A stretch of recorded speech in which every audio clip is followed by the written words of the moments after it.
Hello everyone, welcome to complex engineering. तो आज से हम लोग स्टार्ट करने वाले नया सब्जेक्ट जो कि है पावर सिस्टम। तो पावर सिस्टम सब्जेक्ट बहुत इंपॉर्टेंट है इलेक्ट्रिकल इंजीनियरिंग में। अगर आप इलेक्ट्रिकल इंजीनियरिंग डिपार्टमेंट से बिलोंग करते हो तो ये जो सब्जेक्ट है बहुत इंपॉर्टेंट होने वाला है आपके लिए। पावर सिस्टम हो गया, इलेक्ट्रिकल मशीन हो गया, फिर उसके बाद मेजरमेंट हो गया, इलेक्ट्रिकल नेटवर्क हो गया। सारे के सारे जो सब्जेक्ट होते हैं बेसिकली कोर सब्जेक्ट होते हैं। यूटिलाइजेशन ऑफ इलेक्ट्रिकल एनर्जी, ये जो सब्जेक्ट होते हैं ये इंपॉर्टेंट सब्जेक्ट्स होते हैं इलेक्ट्रिकल इंजीनियरिंग में, राइट। तो इन सब्जेक्ट के ऊपर आपका कमांड होना चाहिए। बहुत सारे स्टूडेंट ऐसे होते हैं जिन्हें सिग्नल सिस्टम के ऊपर, कंट्रोल सिस्टम के ऊपर और नेटवर्क के ऊपर कमांड नहीं होता। तो अगर आपका इन सब्जेक्ट के ऊपर कमांड नहीं है, जैसे कि सिग्नल सिस्टम, नेटवर्क और अपना कंट्रोल, तो फिर भी चल जाता है। क्योंकि अगर आप जूनियर लेवल का अगर एग्ज़ाम दे रहे हो, जैसे कि जूनियर इंजीनियर का अगर कोई एग्ज़ाम दे रहा हो, तो जूनियर इंजीनियर के एग्ज़ाम में पावर सिस्टम हो गया, इलेक्ट्रिकल मशीन हो गई, इलेक्ट्रिकल मेजरमेंट हो गया और ये इलेक्ट्रिकल नेटवर्क, ये बहुत इंपॉर्टेंट सब्जेक्ट है इलेक्ट्रिकल इंजीनियरिंग में। किसी भी इलेक्ट्रिकल इंजीनियर को ये सब्जेक्ट के बारे में बहुत अच्छी तरीके से पता होना चाहिए, या फिर हम लोग बोल सकते हैं सब्जेक्ट की नॉलेज बहुत अच्छी तरीके से होना चाहिए। और सबसे पहली बात, इंजीनियरिंग में नॉलेज नाम की कोई चीज़ नहीं होती। इंजीनियरिंग में होते कंसेप्ट्स। आपके कंसेप्ट किस हद तक के क्लियर है और आप उस कंसेप्ट को प्रैक्टिकल लाइफ में कितना इंप्लीमेंट कर पा रहे हो, वो बहुत ज़्यादा मैंडेटरी होता है। अगर आपके पास बहुत अच्छा कंसेप्ट है मगर आप उसको रियल लाइफ में अप्लाई नहीं कर पा रहे हो, तो it would be very problematic for you. क्योंकि हम लोग जो कंसेप्ट है जो सीखते हैं, इंजीनियरिंग में नॉलेज बोल के कोई चीज़ नहीं होती, इंजीनियरिंग में होता है कंसेप्ट। अगर आपका कंसेप्ट क्लियर है और आप उसको अगर अप्लाई कर पा रहे हो रियल लाइफ में बहुत अच्छी तरीके से, तो इसका मतलब आपके लिए ये बहुत हेल्पफुल होगा फ्यूचर में एज एन इंजीनियर, राइट। तो कंसेप्ट आप कितना समझ रहे हो, कितना अप्लाई कर रहे हो, ये बहुत इंपॉर्टेंट होता है। कंसेप्ट समझने से काम नहीं चलेगा, आप उसको रियल लाइफ में कितना अप्लाई कर पाते हो, कितना इम्प्लीमेंट कर पाते हो, ये बहुत इंपॉर्टेंट होता है किसी भी इंजीनियर के लिए, राइट। तो there is nothing known as knowledge in engineering, there is something known for concept. अगर आपका कंसेप्ट अगर बहुत अच्छी तरीके से स्ट्रांग है, और ऑब्वियसली जिसका कंसेप्ट स्ट्रांग होता है तो रियल लाइफ प्रॉब्लम, या फिर हम लोग बोल सकते हैं जो प्रैक्टिकल प्रॉब्लम है, वो उसके साथ बहुत आसानी से डील कर लेता है। क्योंकि जो प्रैक्टिकल कॉम्प्लेक्सिटी होती है वो उतनी डिफ़िकल्ट नहीं होती in comparison with the theoretical concept. Theoretical अगर आपका कंसेप्ट अगर, या फिर अगर आपके माइंड सेट में एक पूरी प्रैक्टिकल चीज़ बहुत अच्छी तरीके से बन चुकी है, आप एक पूरी प्रैक्टिकल चीज़ को अपने माइंड में बहुत अच्छी तरीके से विजुअलाइज कर सकते हो, बहुत अच्छी तरीके से इमेजिन कर सकते हो, उसके ऊपर आप मैथमेटिक्स के इक्वेशन बना सकते हो, तो प्रैक्टिकली वो पर्टिकुलर चीज़ आपके लिए कुछ भी नहीं है। This is my practical experience. मैं इंडस्ट्री में भी काम कर चुका हूँ, इंजीनियरिंग के स्टूडेंट को भी पढ़ा चुका हूँ, और करेंटली काम कर रहा हूँ as a senior section engineer. तो मुझे बहुत अच्छी तरीके से पता है, और यही रीज़न की वजह से आप लोगों ने देखा होगा मेरा जो चैनल है उस पर मैंने इलेक्ट्रिकल इंजीनियरिंग के जितने भी जो सब्जेक्ट है, मतलब आधे से ज़्यादा जो सब्जेक्ट है उसको मैंने अपलोड करके रखा हूँ और उसका मैंने पूरा एक्सप्लेनेशन आपको दिया हूँ। क्योंकि ऐसा लगता है इंजीनियरिंग स्टूडेंट को ये जो थ्योरेटिकल कंसेप्ट हम लोग जो पढ़ रहे हैं ये बेसिकली यूजलेस है, इसका कुछ काम नहीं होता। हमारा जो सिलेबस है वो आउटडेटेड होता है, इसका प्रैक्टिकल चीज़ों से कुछ लेना देना नहीं है। ये बहुत बड़ा मिसकंसेप्शन है। अगर आप बेसिकली आप जब इंडस्ट्री में जाओगे एज एन इंजीनियर, तो आपको क्या करना होगा, आपको प्रैक्टिकल चीज़ों से डील करना होगा, आपको प्रैक्टिकल प्रॉब्लम को क्या करना होगा, रेक्टिफाई करना होगा, सॉल्व करना होगा। तो जो प्रैक्टिकल प्रॉब्लम है वो बहुत हद तक के आसान हो जाती है अगर आपकी थ्योरेटिकल कॉम्प्लेक्सिटी अगर बहुत हद तक के क्लियर है। तो अगर आपका थ्योरेटिकल कंसेप्ट बहुत हद तक के क्लियर है, या फिर आपका विजुअलाइजेशन चीज़ों को लेके बहुत अच्छी तरीके से स्ट्रांग है, तो जो प्रैक्टिकल चीज़ें होती है वो समझना बहुत हद तक के आसान हो जाता है। बिलीव मी, अगर आप किसी इंजीनियरिंग के सब्जेक्ट को अगर बहुत अच्छी तरीके से अगर समझ जाते हो, तो प्रैक्टिकली वो सब्जेक्ट के रेस्पेक्ट में अगर आपको कोई भी चीज़ मिलेंगी तो प्रैक्टिकली उसे सॉल्व करना आपके लिए बहुत आसान हो जाएगा, राइट। तो ये बहुत हो गया इधर उधर की बातें, इंजीनियरिंग के बारे में मैंने आप लोगों को बता दिया। अभी हम लोग आज से स्टार्ट करने वाले पावर सिस्टम। तो पावर सिस्टम एक बहुत बड़ा सब्जेक्ट है। पावर सिस्टम में हम लोग ये देखेंगे कि जो पावर है वो किस तरीके से जनरेट किया जाता है, पावर को हम लोग किस तरीके से ट्रांसमिट करते हैं, फिर उसके बाद हम लोग ये देखेंगे कि जो पावर है उसको हम लोग किस तरीके से डिस्ट्रीब्यूट करते हैं, फिर उसके बाद हम लोग देखेंगे जो पावर है उसको हम लोग किस तरीके से यूटिलाइज़ करते हैं। यहाँ पर अगर हम लोग देखें, इसी को ही हम लोग बेसिकली बोलते हैं पावर सिस्टम। सबसे पहले मैं आपको सिस्टम का मतलब बता दूँ, anything which is under your consideration that is known for system. जो भी चीज़ आपके कंसिडरेशन में उसको हम लोग बेसिकली बोलते हैं सिस्टम।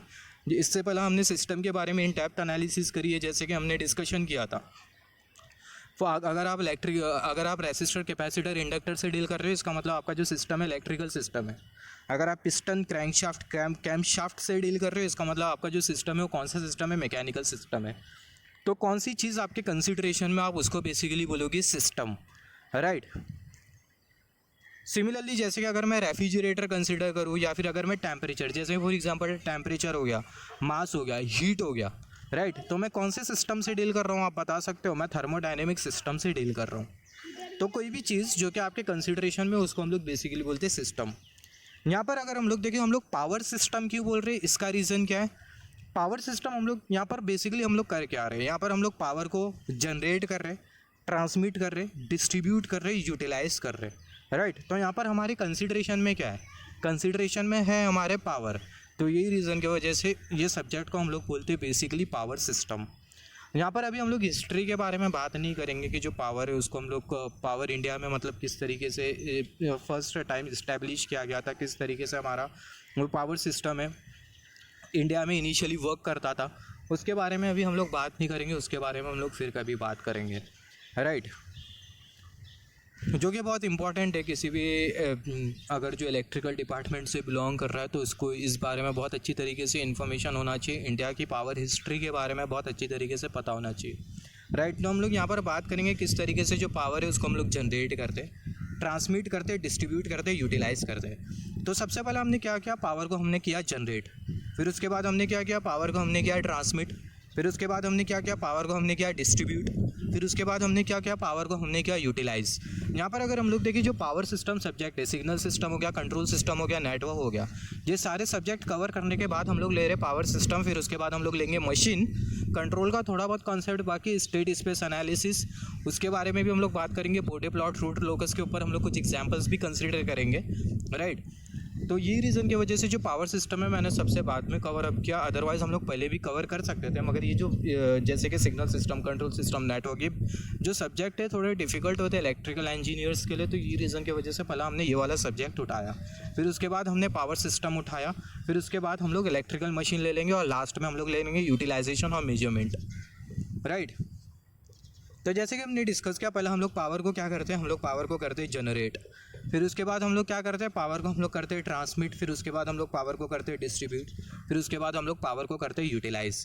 तो ये जो पूरा जो प्रोसेस है, इसे एग्जीक्यूट करने के लिए ये सिस्टम का जो प्रोटेक्शन होता है ये बहुत इंपॉर्टेंट होता है। तो पावर सिस्टम में एक और एक कंसेप्ट आ जाता है जो कि होता है प्रोटेक्शन। हम लोग इलेक्ट्रिसिटी जनरेट तो कर रहे हैं, ट्रांसमिट भी कर दे रहे, डिस्ट्रीब्यूट भी कर दे रहे, यूटिलाइज़ भी कर दे रहे, मगर अगर हम लोग प्रोटेक्शन अगर ना करें, ये पूरा जो सिस्टम है इसमें हमें प्रोटेक्शन करना होता है। अब ये प्रोटेक्शन क्या होता है इसके भी बारे में हम लोग बात करेंगे। अगर हम लोग ये प्रोटेक्शन अगर कंसीडर नहीं करें तो हमारा जो टास्क है वो एग्जीक्यूट ही नहीं हो पाएगा। जनरेशन से ट्रांसमिशन, ट्रांसमिशन से डिस्ट्रीब्यूशन, डिस्ट्रीब्यूशन से यूटिलाइजेशन, ये जो टास्क है वो बिल्कुल भी एग्जिस्ट नहीं कर पाएगा, बिल्कुल भी एग्जीक्यूट नहीं हो पाएगा अगर हम लोग बीच में प्रोटेक्शन सिस्टम नहीं कंसिडर करें। तो जितना इंपॉर्टेंस इलेक्ट्रिसिटी जनरेट करके ट्रांसमिट करना, ट्रांसमिट से डिस्ट्रीब्यूट करना, डिस्ट्रीब्यूट से यूटिलाइज़ करने का जितना इंपॉर्टेंस होता है, उतना इंपॉर्टेंस ये प्रोटेक्शन सिस्टम का भी होता है। ये प्रोटेक्शन सिस्टम का, इनफैक्ट ये जो प्रोटेक्शन सिस्टम है वो बहुत प्रोमिनेंट रोल प्ले करता है। अगर ये प्रोटेक्शन सिस्टम अगर हम लोग हटा दें तो जो इलेक्ट्रिसिटी हम लोग जनरेट से ट्रांसमिट नहीं कर पाएंगे, ट्रांसमिशन से डिस्ट्रीब्यूशन, डिस्ट्रीब्यूशन से यूटिलाइजेशन नहीं हो पाएगा। तो ये जो प्रोटेक्शन है, और या फिर हम लोग बोल सकते हैं पूरे टास्क को एग्जीक्यूट करने के लिए, जनरेशन से ट्रांसमिशन, ट्रांसमिशन से डिस्ट्रीब्यूशन, डिस्ट्रीब्यूशन से यूटिलाइजेशन, ये पूरे टास्क को एग्जीक्यूट करने के लिए जो प्रोटेक्शन सिस्टम होता है बहुत इंपॉर्टेंट होता है, फिर हम लोग बोल सकते हैं ये बहुत मैंडेटरी होता है। तो यहाँ पर ये प्रोटेक्शन सिस्टम क्या होता है इसके बारे में भी हम लोग इन डेप्थ बात करेंगे। एक सिंपल सा मैं आपको एग्जांपल दे देता हूँ। प्रोटेक्शन सिस्टम होता क्या है, जैसे फॉर एग्जांपल सर्किट ब्रेकर हो गया, आइसोलेटर हो गया, हमारा स्विच गियर हो गया, इसको हम लोग बेसिकली बोलते हैं प्रोटेक्शन सिस्टम। प्रोटेक्शन सिस्टम करता क्या है, आपको एक सिंपल सा एग्जाम्पल दे देता हूँ। अगर किसी भी जगह पे अगर फॉल्ट हो जाता है, किसी भी जगह पे अगर फॉल्ट हो जाता है तो वहाँ पर क्या होगा, इलेक्ट्रिसिटी का इंटरप्शन हो जाएगा। मतलब जो इलेक्ट्रिसिटी है वो आगे फ्लो नहीं कर पाएंगी, पावर आगे फ्लो नहीं कर पाएगा। हम लोग चाहते क्या है कि जो पावर है वो जनरेशन से ट्रांसमिशन तक फ्लो कर पाए, ट्रांसमिशन से डिस्ट्रीब्यूशन तक के फ्लो कर पाए, डिस्ट्रीब्यूशन से यूटिलाइजेशन तक के फ्लो कर पाए, राइट। अगर पावर अगर जनरेशन से ट्रांसमिशन तक फ्लो कर गया मगर ट्रांसमिशन से डिस्ट्रीब्यूशन तक के फ्लो नहीं कर गया, मतलब ट्रांसमिशन से डिस्ट्रीब्यूशन तक के फ्लो नहीं कर पा रहा है, पावर जनरेशन से ट्रांसमिशन तो फ्लो कर गया मगर ट्रांसमिशन से डिस्ट्रीब्यूशन तक फ्लो नहीं कर पाया, तो ऐसे कि इसमें कुछ मतलब ही नहीं है, क्योंकि जो पावर है वो हम तक के आएगा ही नहीं और ना ही हम लोग पावर को यूटिलाइज़ कर पाएंगे। या फिर सिंपल वर्ड में बोलूँ, पावर जनरेशन से तो ट्रांसमिट हो गया, ट्रांसमिशन से डिस्ट्रीब्यूशन नहीं हो पाया, तो ये पूरा टास्क एग्जीक्यूट हो पाएगा क्या? नहीं हो पाएगा, राइट। तो यही रीज़न की वजह से हम लोग यूज़ करते हैं प्रोटेक्शन सिस्टम। बेसिकली होगा क्या, पावर जनरेशन से ट्रांसमिशन तक के फ्लो होगा, और अगर ट्रांसमिशन से डिस्ट्रीब्यूशन के बीच में अगर किसी भी तरीके का अगर फॉल्ट हो जाता है, फॉल्ट मतलब जैसे फॉर एग्जांपल अगर कोई शॉर्ट सर्किट हो जाती है, या फिर हम लोग बोल सकते हैं कहीं अगर वायर टूट जाता है, इलेक्ट्रिसिटी का वायर अगर टूट जाता है, या फिर सिंपल वर्ड में इलेक्ट्रिसिटी में अगर किसी भी तरीके की अगर डिसकंटिन्यूटी होती है, तो जो प्रोटेक्शन सिस्टम होगा उसको क्या करेगा, प्रोटेक्शन सिस्टम उसको कर लेगा हैंडल। तो प्रोटेक्शन सिस्टम उसको हैंडल कर लेगा, जिसकी वजह से होगा क्या, जो इलेक्ट्रिसिटी में जो कंटिन्यूटी है, या फिर हम लोग बोल सकते हैं जो पावर फ्लो में जो कंटिन्यूटी है वो मेंटेन रहेगी। तो यही रीज़न की वजह से जो प्रोटेक्शन सिस्टम होता है वो बहुत इंपॉर्टेंट होता है। तो अभी हम लोग बात कर लेते हैं कि जो पावर है वो हम लोग किस तरीके से जनरेट करते हैं। पावर को जनरेट करने के लिए बेसिकली हमारे पास पावर प्लांट होता है, और वो पावर प्लांट के हेल्प से हम लोग पावर को जनरेट करते हैं। जैसे फॉर एग्जांपल अगर हम लोग देखें, हमारे पास होता है थर्मल पावर प्लांट, हमारे पास होता है hydro power plant, nuclear power plant, wind power plant, solar power plant, diesel power plant, gas power plant. तो ये कुछ हमारे पास पावर प्लांट होते हैं, और ये जो पावर प्लांट है इसके हेल्प से हम लोग बेसिकली जनरेट करते हैं इलेक्ट्रिसिटी को, राइट। तो यहाँ पर हम लोग सारे के सारे पावर प्लांट के बारे में बात करेंगे। पहले हम लोग बात करेंगे थर्मल पावर प्लांट के बारे में, फिर उसके बाद हम लोग बात करेंगे हाइड्रो पावर प्लांट के बारे में, फिर बात करेंगे न्यूक्लियर पावर प्लांट के बारे में, राइट। और फिर उसके बाद wind, solar power plant, diesel power plant, gas power plant. ये थर्मल पावर प्लांट में बेसिकली होता क्या है, इलेक्ट्रिसिटी जनरेट करने के लिए बेसिकली एक सिंपल सा प्रोसेस होता है। जनरेटर लगा होता है, हमें पता है जनरेटर क्या करता है, मैकेनिकल एनर्जी को इलेक्ट्रिकल एनर्जी में कन्वर्ट करता है। तो जो जनरेटर है उसके साथ कनेक्टेड होता है, जनरेटर का जो शाफ्ट है उसके साथ कनेक्टेड होता है टरबाइन। वो जो टरबाइन होता है उसे हमें क्या करना होता है, उसे हमें करना होता है रोटेट। तो जब हम लोग टरबाइन को रोटेट करेंगे तो जो मैकेनिकल एनर्जी किस में कन्वर्ट होगी, जो मैकेनिकल एनर्जी वो इलेक्ट्रिकल एनर्जी में कन्वर्ट होकर मिलेंगी। तो कोई भी पावर प्लांट ले लो, उसमें से एक ही प्रोसेस हो रहा होगा कि जो मैकेनिकल एनर्जी वो इलेक्ट्रिकल एनर्जी में कन्वर्ट हो रही होगी। जनरेटर का जो टरबाइन है वो घूम रहा होगा, जिसके वजह से मैकेनिकल एनर्जी इलेक्ट्रिकल एनर्जी में कन्वर्ट हो रही होगी। अभी जनरेटर का जो टरबाइन है इसको घुमाने का हमारे पास अलग अलग मेथड होता है। जैसे for example thermal power plant, thermal power plant में हम लोग क्या करते हैं, थर्मल पावर प्लांट में हम लोग स्टीम के हेल्प से जो टरबाइन है उसको हम लोग करवाते हैं रोटेट, और जब टरबाइन रोटेट करता है तो मैकेनिकल एनर्जी बनती है, और वो जो मैकेनिकल एनर्जी होती है वो इलेक्ट्रिकल एनर्जी में कन्वर्ट होती है with the help of electromechanical principle. Similarly दूसरा जो पावर प्लांट है वो है hydro power plant. Hydro power plant में हम लोग क्या करते हैं, जनरेटर का जो टरबाइन है उसको हम लोग कैसा घुमाते हैं, उसको हम लोग घुमाते with the help of water. Water से कैसा घुमाते हैं, हम लोग एक सर्टेन हाइट से जो पानी है उसको हम लोग गिराते हैं टरबाइन के ऊपर, जिसके वजह से होता है कि जो पानी है उसकी जो काइनेटिक एनर्जी, या फिर हम लोग बोल सकते हैं पानी की जो पोटेंशियल एनर्जी है वो काइनेटिक एनर्जी में कन्वर्ट होती है, और जिसके हेल्प से जो टरबाइन है वो घूमता है, राइट। सिंपल वर्ड में हम लोग बोल सकते हैं कि जो पावर है, जो पानी है उसको हम लोग एक सर्टन हाइट से गिराते हैं, जिसके हेल्प से, इसके बारे में हम लोग इन डेप्थ बात करेंगे आगे के वीडियोस में। हाइड्रो पावर प्लांट के बारे में भी हम लोग डिटेल डिस्कशन करेंगे। ये वीडियो के बाद हमारी नेक्स्ट वीडियो होगी थर्मल, फिर उसके बाद हाइड्रो, फिर उसके बाद न्यूक्लियर, फिर उसके बाद अदर पावर प्लांट, राइट। तो जैसे कि हमने डिस्कस किया, हाइड्रो पावर प्लांट में हम लोग बेसिकली करते हैं क्या, जो पानी है उसको हम लोग एक सर्टेन हाइट से गिराते हैं, जिसके, और वो जो पानी होता है वो किससे जाके टकराता है, टरबाइन से जाके टकराता है, जिसके वजह से टरबाइन घूमता है, और टरबाइन की जो मैकेनिकल एनर्जी होती है वो इलेक्ट्रिकल एनर्जी में कन्वर्ट होती है। सिमिलरली तीसरा जो पावर प्लांट है वो है nuclear power plant. Nuclear power plant में भी अल्टीमेटली हम लोग जनरेट करते हैं स्टीम, मगर वो जो स्टीम जनरेट करने का जो प्रोसेस होता है वो होता है न्यूक्लियर प्रोसेस, या फिर हम लोग बोल सकते हैं न्यूक्लियर फ्यूजन प्रोसेस। इसके बारे में भी हम लोग बात करेंगे, न्यूक्लियर फ्यूजन प्रोसेस के बारे में, और जो nuclear atomic and nuclear physics के बारे में हम लोग इन डेप्थ डिस्कशन करने वाले हैं आगे के प्रोसेस में। तो न्यूक्लियर पावर प्लांट में हम लोग बेसिकली यूज़ करते हैं न्यूक्लियर एनर्जी, और वो न्यूक्लियर एनर्जी के हेल्प से जनरेट करते हैं हम लोग स्टीम, और अल्टीमेटली वो जो स्टीम है वो टरबाइन से स्ट्राइक करते हैं, और टरबाइन की मैकेनिकल एनर्जी इलेक्ट्रिकल एनर्जी में कन्वर्ट होती है with the help of generator. फिर उसके बाद होता है wind power plant. Wind power plant में हम लोग करते क्या है, विंड पावर प्लांट में बेसिकली लगी होती है विंड मिल। आपने विंड मिल देखा होगा, राइट। तो विंड पावर प्लांट में विंड मिल लगी होती है, और जो विंड मिल होती है उसका जो पंखा होता है हवा के हेल्प से वो घूमता है, और वो पंखा घूमने के हेल्प से मैकेनिकल एनर्जी इलेक्ट्रिकल एनर्जी में कन्वर्ट होती है। सिमिलरली सोलर पावर प्लांट होता है। सोलर पावर प्लांट में थोड़ा अलग होता है, टरबाइन का केस नहीं होता सोलर पावर प्लांट में। सोलर पावर प्लांट में बेसिकली बहुत सारी सोलर प्लेट लगी होती है, और वो जो सोलर प्लेट लगी होती है वो सोलर प्लेट के हेल्प से, वो सोलर प्लेट पर होता क्या है, जो सनलाइट की जो लाइट इंटेंसिटी है, सूरज की जो रोशनी है सूरज का जो इलेक्ट्रोमैग्नेटिक रेडिएशन है वो इंसिडेंट करता है सोलर पैनल के साथ आके। आई मीन जो सनलाइट है वो सोलर पैनल पर आके गिरती है, जिसके वजह से होता क्या है, फोटोन का जनरेशन होता है और इलेक्ट्रिसिटी हमें मिलती है with the help of solar plate. Similarly diesel power plant और गैस पावर प्लांट है। डीजल पावर प्लांट में हमारे पास क्या होता है, एक डीजल इंजन होता है या फिर हम लोग बोल सकते हैं आईसी इंजन होता है जो कि चलता है डीजल पर, और वो जो आईसी इंजन होता है वो जनरेटर के शाफ्ट के साथ कपल होता है। तो जब वो आईसी इंजन काम करता है तो ऐसे केस में होता है क्या, जो जनरेटर का जो शाफ्ट होता है वो रोटेट करता है, क्योंकि जो आईसी इंजन और जो जनरेटर का जो शाफ्ट है वो दोनों कपल है। तो जिसके वजह से होता है कि जब आईसी इंजन ऑपरेट करता है तो जो जनरेटर का जो शाफ्ट है वो घूमता है, और जनरेटर का शाफ्ट घूमने की वजह से होता है कि मैकेनिकल एनर्जी इलेक्ट्रिकल एनर्जी में कन्वर्ट होती है। और सिमिलरली गैस पावर प्लांट में भी वही प्रोसेस होता है लगभग। तो यहाँ पर ये जो wind power plant, solar power plant हमने जो कंसिडर किया है, इसको हम लोग बेसिकली बोलते हैं रिन्यूएबल पावर सोर्स। ये बहुत इंपॉर्टेंट है। ये विंड पावर प्लांट हो गया, सोलर पावर प्लांट हो गया, इसको हम लोग बोलते हैं रिन्यूएबल पावर या फिर हम लोग बोल सकते हैं ग्रीन हाउस पावर। क्योंकि यहाँ पर अगर हम लोग देखें, इसको हम लोग रिन्यूएबल एनर्जी क्यों बोल रहे हैं या फिर रिन्यूएबल पावर क्यों बोल रहे हैं, क्योंकि यहाँ पर हमें कोई फ्यूल को बर्न नहीं करना पड़ रहा है। थर्मल पावर प्लांट में हम लोग क्या करते हैं, थर्मल पावर प्लांट में हम लोग जो कोल होता है उसको हम लोग बर्न करते हैं। हाइड्रो पावर प्लांट में और ये जो अपना जो सोलर पावर, जो अपना क्या न्यूक्लियर पावर प्लांट में भी हम लोग क्या करते हैं, फ्यूल को हम लोग बर्न करते हैं, राइट।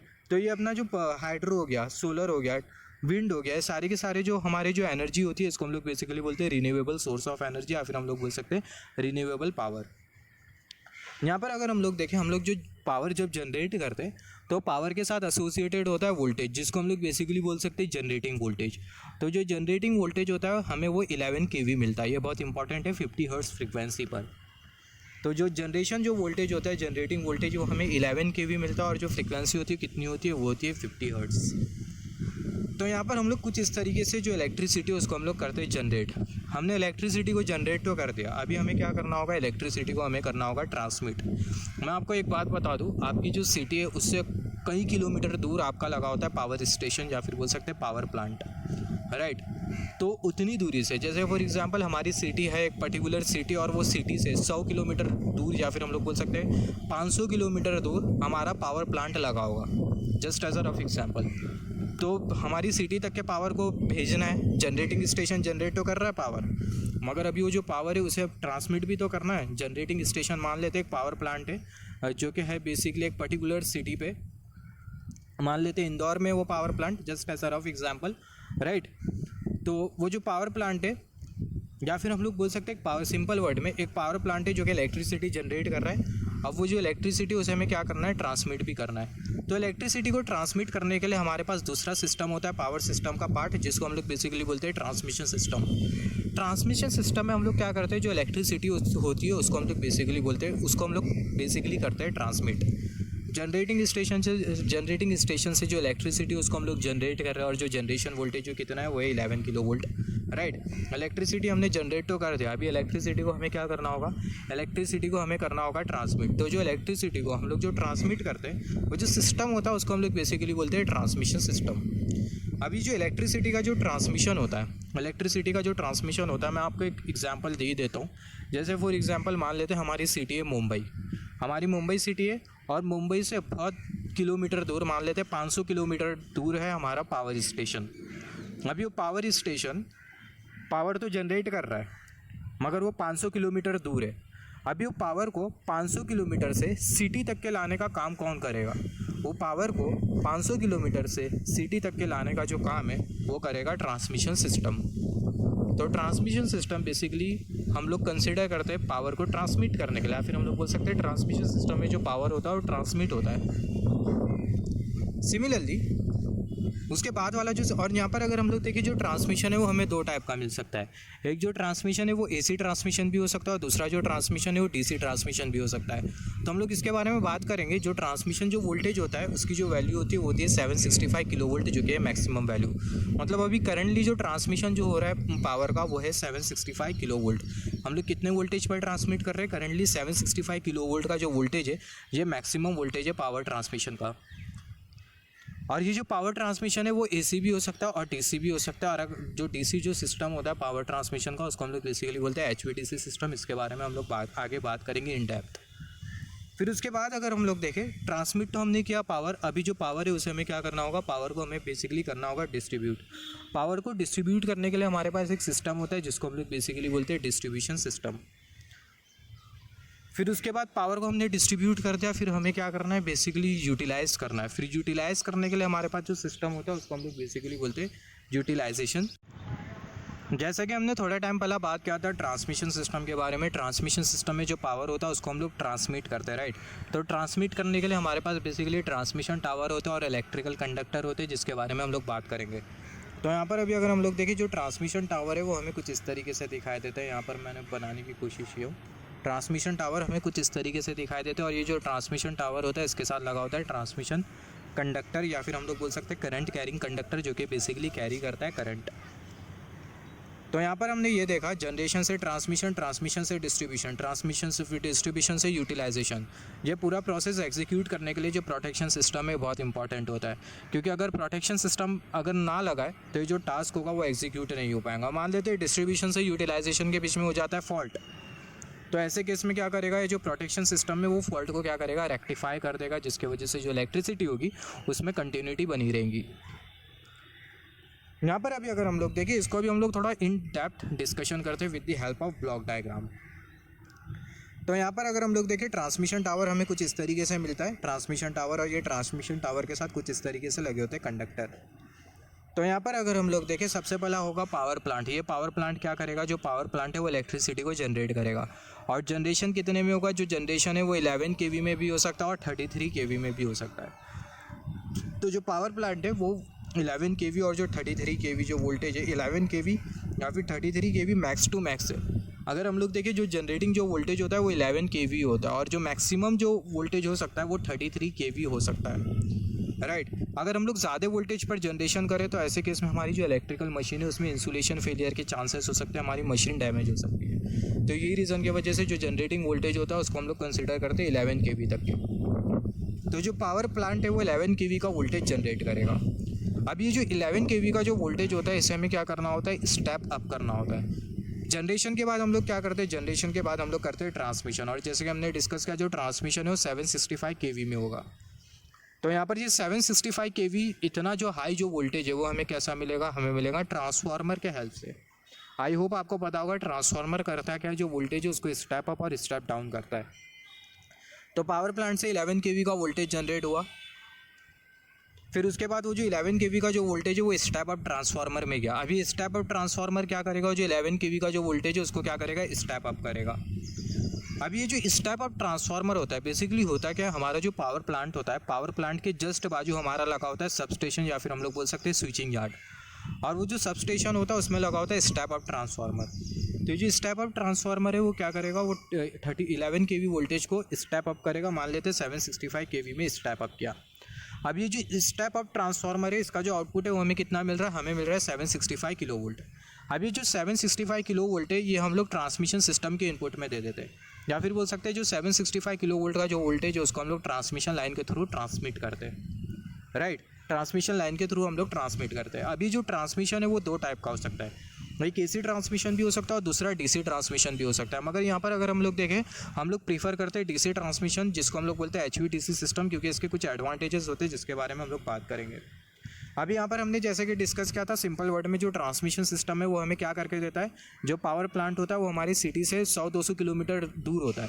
ट्रांसमिशन सिस्टम वो 100-200 किलोमीटर दूरी से हमारी सिटी तक के पावर को ला के देता है। अभी जो ट्रांसमिशन सिस्टम है वो हमें पावर को ला के देगा कहाँ पर, हमारे सिटी तक के ला के देगा। तो ये जो ट्रांसमिशन सिस्टम है हम लोग मोटे मोटे तौर, या फिर हम लोग बोल सकते हैं हम लोग सिंपल वर्ड में, या फिर हम लोग बोल सकते हैं रफली, हम लोग बोल सकते हैं कि जो ट्रांसमिशन सिस्टम है वो हमारे सिटी तक के आगे टर्मिनेट हो जाता है रफली, ऐसा रफ। फिर उसके बाद अगर हम लोग देखें, जो ट्रांसमिशन सिस्टम है वो हमारी सिटी को कितना वोल्टेज ला के दे रहा है, 765 किलो वोल्ट वोल्टेज ला के दे रहा है। तो हमारी सिटी को ये 765 किलो वोल्ट वोल्टेज की रिक्वायरमेंट है क्या?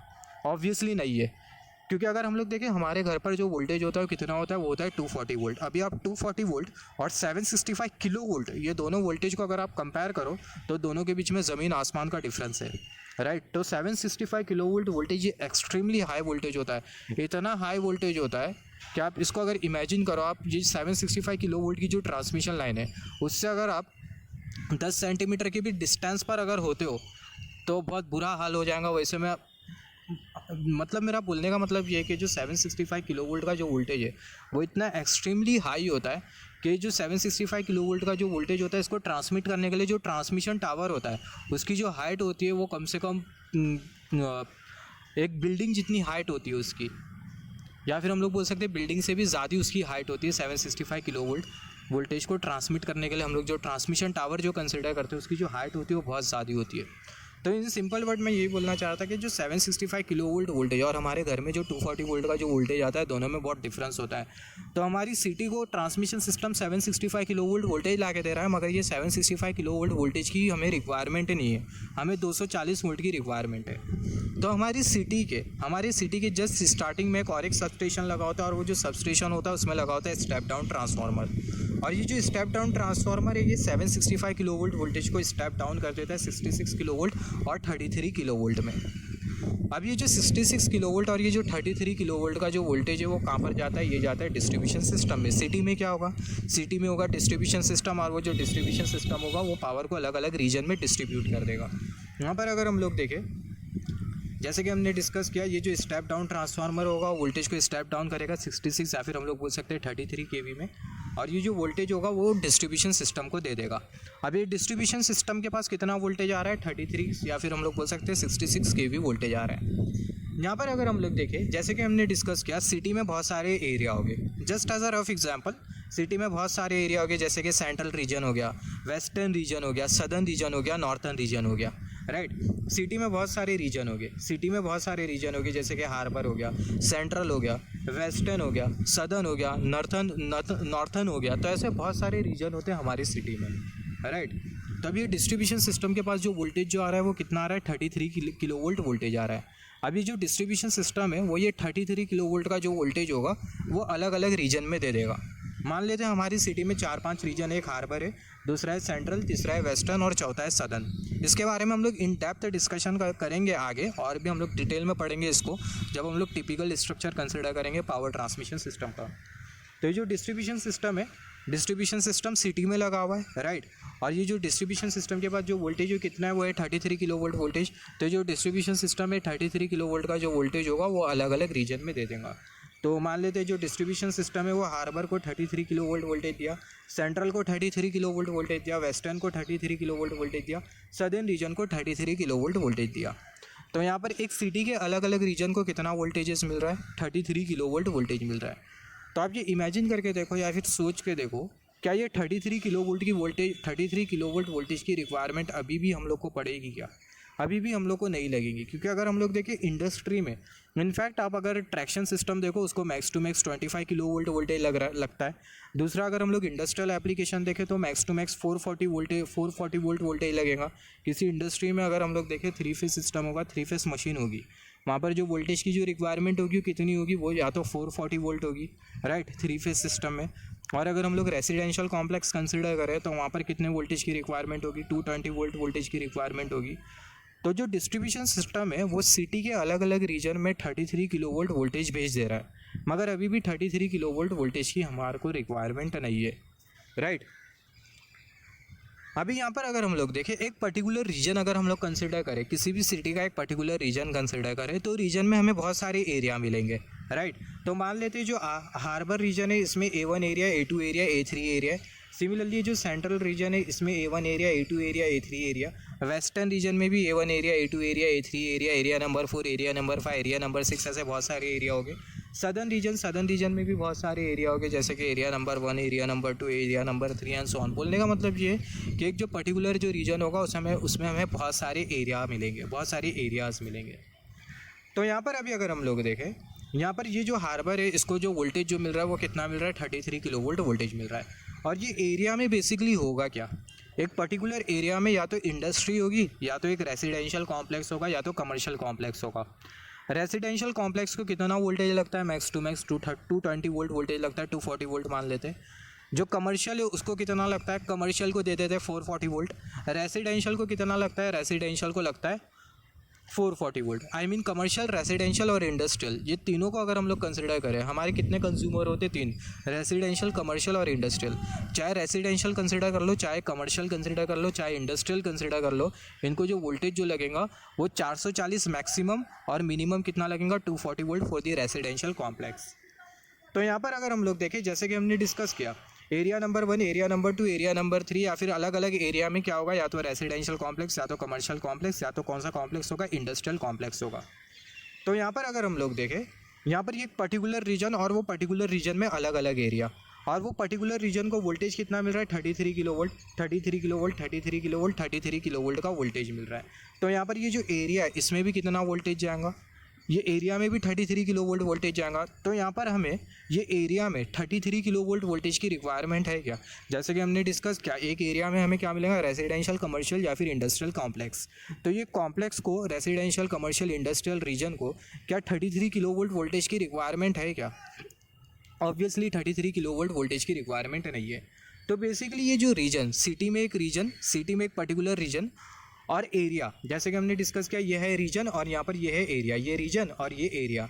तो ये रीजन और ये एरिया में एक सब स्टेशन लगा होता है, और वो जो सब स्टेशन होता है उसमें बेसिकली लगा होता है स्टेप डाउन ट्रांसफार्मर, और वो जो स्टेप डाउन ट्रांसफार्मर होता है वो क्या करता है? ये 33 किलो वोल्ट वोल्टेज को 440 वोल्ट वोल्टेज में कन्वर्ट कर देता है। तो यहाँ पर हमने बहुत कॉन्सेप्ट को हमने बहुत रफली समझा, या फिर हम लोग बोल सकते हैं मोटे मोटे तौर पर हमने समझा किस तरीके से जो इलेक्ट्रिसिटी है उसको हम लोग जनरेट करते हैं, ट्रांसमिट करते हैं और डिस्ट्रीब्यूट करते हैं। तो जैसे कि हमने डिस्कस किया, यहाँ पर ये सिटी के अलग अलग region, harbour, central, western, southern, इनको जो वोल्टेजेस जो मिल रहे हैं वो कितने मिल रहे हैं? 33 किलो वोल्ट वोल्टेज मिल रहे हैं। और ये 33 किलो वोल्ट वोल्टेज की रिक्वायरमेंट नहीं होती किसी भी एरिया में, राइट। तो यहाँ पर ये रीजन और एरिया दोनों के बीच में लगा होता है एक सब स्टेशन, और वो जो सब स्टेशन होता है वो वोल्टेज को क्या कर देता है? स्टेप डाउन कर देता है, 33 किलो वोल्ट को 440 वोल्ट में कन्वर्ट कर देता है, और वो जो एरिया होता है उसको 440 वोल्ट वोल्टेज मिल जाता है। तो कुछ इस तरीके से जो इलेक्ट्रिसिटी होती है उसको हम लोग जनरेट करते हैं, ट्रांसमिट करते हैं, डिस्ट्रीब्यूट करते हैं और यूटिलाइज करते हैं। यूटिलाइजेशन का मतलब जो इलेक्ट्रिसिटी उसको हम लोग किस तरीके से यूज़ कर पा रहे हैं, जैसे ये सिंगल फेस, 3 फेस, राइट। तो इसी को ही हम लोग बेसिकली बोलते हैं यूटिलाइजेशन ऑफ इलेक्ट्रिकल पावर। तो कुछ इस तरीके से जो इलेक्ट्रिसिटी उसको हम लोग जनरेट करते हैं, ट्रांसमिट, डिस्ट्रीब्यूट, और फिर उसके बाद हम लोग यूटिलाइज कर पाते हैं, और इसी को ही हम लोग बेसिकली बोलते हैं, पूरे सिस्टम को ही हम लोग बेसिकली बोलते हैं पावर सिस्टम। तो नेक्स्ट लेक्चर में हम लोग बात करेंगे थर्मल पावर प्लांट के बारे में। जैसे कि हमने डिस्कस किया, पहला जनरेशन है, तो पहला हम लोग बात करेंगे थर्मल पावर प्लांट के बारे में, फिर उसके बाद बात करेंगे हाइड्रो के बारे में, फिर उसके बाद बाकी के जितने भी जो पावर प्लांट है उसके बारे में बात करेंगे, फिर उसके बाद हम लोग स्टार्ट करेंगे ट्रांसमिशन सिस्टम।